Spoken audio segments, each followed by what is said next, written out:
Okay, may bago dala na dito yung left. Pero let ko muna siya. Umaanda siya motor, umiinig.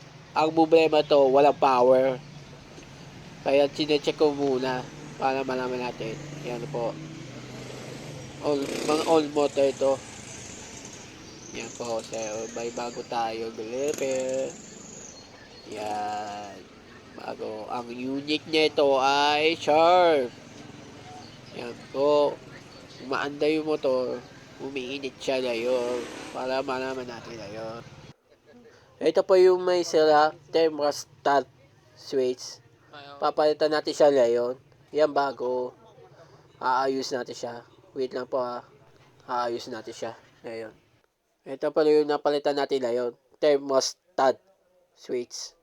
Ngayon, na-convert ko na siya ng iba. Pwede yan. Okay lang yan. Kasi wala tayong makalap na match. Ayusin ko lang yun na. Wait lang po. Das next tayo. Okay, next na tayo. Das matatapos na. Testing natin lang yung pag uminit yan. Okay, das. Yan na. Robot check natin na yung mga lamig niya. Yan. Okay na siya, das. Na-ice na siya lahat. Medyo malaman yung camera ko lang. Yan o. Pasensya na po kayo lahat ha.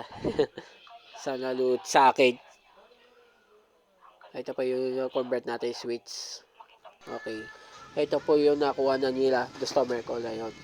Okay na yung sharp na yun. Nilevel na lang sa bahay nila. Maraming salamat po sa inyong lahat na nanood po.